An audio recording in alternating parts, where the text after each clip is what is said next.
पुंडलिक वरदे हरी विठ्ठल श्री ज्ञानदेव तुकाराम. पंढरनाथ भगवान की जय. प्रभु रामचंद्र भगवान की जय.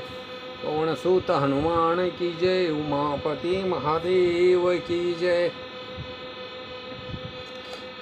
श्री काशीखंड कथासार. अगस्ती ऋषी कार्तिकेय ऋषींना विचारू लागलेले आहेत की गृहस्थाश्रमामध्ये काय करावं ते तुम्ही मला सांगावं. त्यावेळेला कार्तिक स्वामी हे अगस्ती ऋषींना सांगू लागलेले आहेत, ब्राह्मणानं पत्नीशिवाय कधीही असू नये, न्यायमार्गानं धन कमवावं आणि त्याचं दान करावं. सत्पात्री दिलेलं अल्पदानसुद्धा मोठं पुण्यदायक ठरतं. अभिलाषेने दान देणारा व घेणारा दोघेही नरकामध्ये जातात.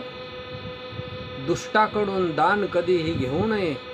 तसे घेतल्यास चंद्र सूर्य असेपर्यंत नरकवास भोगावा लागतो. जो षटकर्म करीत नाही तो ब्राह्मणच नाही. पंचकर्म न करणारा क्षत्रिय ठरू शकत नाही. त्रिकर्माशिवाय वैश्य होऊ शकत नाही.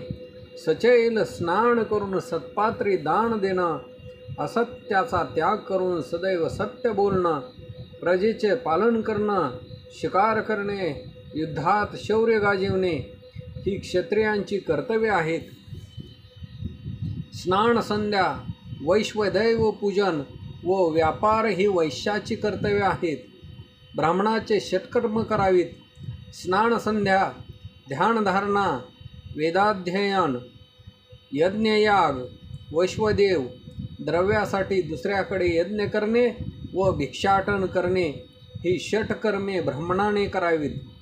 स्नान, संध्या, भिक्षा व एकांतवास ही 4 कर्तव्य संन्याशाने करावीत. याचे आचरण करेल तोच संन्याशी. संन्याशाने अर्ध्या कोस दूर एकांतात जावे. जेथे वाळलेले गवत व पाने आहेत अशा ठिकाणी उत्तरेकडे तोंड करून शौचाला बसावे. खाली पाहावे. नुसत्या मातीवर शौच करू नये. 7 वेळा माती लावून स्वच्छ करावे. हातही माती लावून स्वच्छ करावेत. मग स्नान करावे. सूर्य मध्यान्ही येईपर्यंत भिक्षा मागावी. धन दान घेऊ नये. संन्याशाने स्त्रीची अभिलाषा धरू नये, नाहीतर नरकात जावे लागेल. संन्याशाने पावसाळ्यात 4 महिने भिक्षेला जाऊ नये. आपल्या शिष्यांना पाठवावे. आता गृहस्थाश्रमासंबंधी सांगतो. गृहस्थाने सदैव शुद्ध आचरण ठेवावे. नित्य स्नान करावे. दोषी माणसाच्या संगतीत राहावे लागले तर पुन्हा स्नान करावे. स्त्रीशिवाय राहू नये. न्यायमार्गाने धन मिळवावे व ते धर्मकार्यासाठी खर्च करावे. बैलांना ओझी वाहवायला लावू नये. त्यांच्या पाठीवर खोगीर घालू नये. ब्राह्मणाने अन्न विक्री, रस विक्री करू नये. ब्राह्मणाने धान्य, मीठ, मध व साखर यांची विक्री करू नये. ब्राह्मणाने या वस्तूचा व्यापार केल्यास त्याला सुरापान म्हणजे दारू पिल्याचं आणि गाईचं मांसभक्षण केल्याचं पाप लागतं. नेहमी सत्य बोलावे. सत्य बोलण्यानं कुणाचं जर अकल्याण होणार असेल, चांगल्या कार्याचा नाश होणार असेल तर अशा वेळी सत्याचा त्याग करावा. दूध, तूप, तेल, मीठ व पाणी या वस्तू दुसऱ्याला देताना हातात देऊ नयेत. त्या जमिनीवर ठेवाव्यात. या वस्तू घेणाऱ्यानेही दुसऱ्याच्या हातून घेऊ नयेत. सत्पात्री दान करावे. अपात्र माणसाला अन्न दान केल्यास ते अन्न दात्याला शाप देते. ज्योतिषी, गावासाठी यज्ञ करणारा, काष्टोपनिषदीचा व्यापार करणारा यांचे अन्न खाऊ नये. ब्राह्मणाने कांदा, गाजर, कोनफळा, शेवगा व मुळ्याचा पाला यांचे सेवन करू नये. संध्यावंदन करताना बोलू नये. पत्नीशिवाय असलेला गृहस्थ श्रीमंत असला तरी त्याला मान मिळत नाही. म्हणून 4 वर्णातील गृहस्थांनी लग्न करावे. पत्नी हे सर्वांचे भूषण आहे. ज्याला पत्नी नाही तो कितीही गुणवान असला तरी त्याची निंदाच होते. पत्नी ही गृहस्थाश्रमाचे मूळ आहे, सुखाचे अधिष्ठान आहे. तिच्यामुळे संतान प्राप्ती होते. भोजनाच्या वेळी, जेवणाच्या वेळी पत्नी ही माता असते. शयनाच्या वेळी ती दासी असते. रणांगणामध्ये ती शक्ती असते. पत्नीशिवाय गृहस्थाश्रम नाही. पत्नीशिवाय धर्माचा अधिकार नाही, पुण्य नाही. पत्नीशिवाय यज्ञ, दान, धर्म करता येत नाही.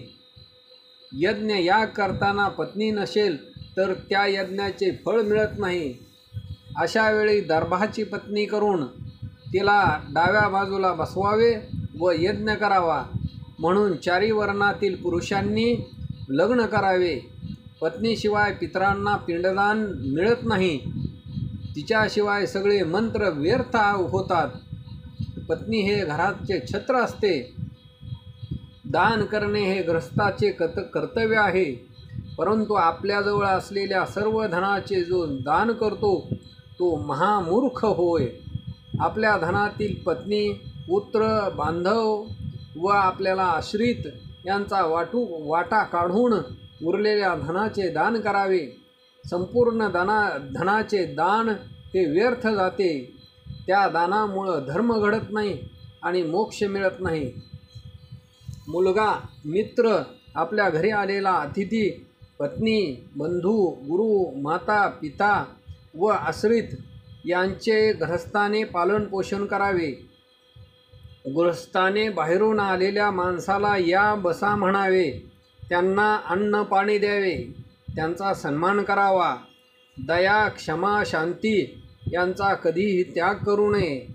निंदा करणं, चहाडी लावणं, लावालावी करणं, द्रोह करणं, फसवणूक करणं, अप्रिय बोलणं, दंभ, राग व परस्त्रीची अभिलाषा या 9 गोष्टींचा गृहस्थाश्रमामध्ये त्याग करावा.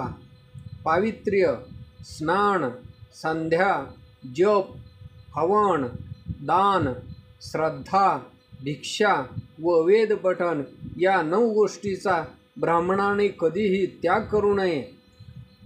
आपले आयुष्य घरातील वाईट गोष्टी, धन, दान, मैथून, मंत्र, मान, अपमान, वेदपठण या 9 गोष्टी गुप्त ठेवाव्यात. आपला मित्र, बंधू, अतिथी, पत्नी, आईवडील, गुरु, दैवत आणि जे आश्रित आहेत या 9 जणांना योग्य तो मान द्यावा. स्त्रिया ह्या पवित्र असतात, कारण प्रत्येक महिन्याला रजोधर्म झाल्यामुळे त्या शुद्ध होतात. त्यांच्या मुखावरती चंद्र असतो, तो त्यांना शुद्ध करतो. ब्राह्मण सदाचारामुळे पवित्र असतो. घोडा, शेळी व हरिणांचे मुख शुद्ध असते. युद्धभूमीवर शत्रूचा संहार करणारा क्षत्रिय हा श्रेष्ठ असतो. ब्राह्मण अध्ययनामुळे, वैश्य अग्निहोत्रामुळे श्रेष्ठ असतो. शूद्र त्याच्यामधला वृद्ध पुरुष हा श्रेष्ठ असतो. काशाचं भांडं जसं राखेनं स्वच्छ होतं त्या पद्धतीनं स्त्री ही अलंकार आणि भूषणांनी पवित्र होते. परपुरुषाकडं पाहणं, परद्वारी जाणं, दुसऱ्याच्या घरी झोपणे, पतीवर रुसून निघून जाणे, दारू पिणे, सदैव भांडण करणे हे स्त्रियांचे 6 दोष आहेत. मूळ, मघा, रेवती, प्रतिपदा, नवमी, अमावस्या व एकादशी या दिवशी स्त्रीसंग करू नये. याच दिवशी तेल खाऊ नये. याच दिवशी रात्री दात घासावेत. दिवसा दात घासू नयेत. दिवसा 24 चुळा भरल्या की मुखशुद्धी होते. बोर, नारंगी, खजुरी, आंबा, जांभूळ यापैकी एकाची फांदी घेऊन दात घासावेत. सदैव यज्ञोपवीत म्हणजे जानवे धारण करावे. ते शास्त्रशुद्ध तयार केलेले पवित्र असावे. ते सदैव स्वच्छ ठेवावे. ब्राह्मणाने दररोज शौच, स्नान, संध्या करून सूर्याला अर्घ्य द्यावेत, वेदाध्ययन करावे, मध्यान्ह काळी वैश्वदेव करावा. अशा पद्धतीनं कार्तिक स्वामींनी गृहस्थाश्रमामध्ये कसं असावं याची माहिती अगस्ती ऋषींना सांगितली. पुंडलिक वरदे हरिविठ्ठल श्री ज्ञानदेव तुकाराम. पंढरीनाथ भगवान की जय. प्रभु रामचंद्र भगवान की जय. पवनसूत हनुमान की जय. उमापती महादेव की जय. अवधूत चिंतन श्री गुरुदेव दत्त वासुदेव हरी.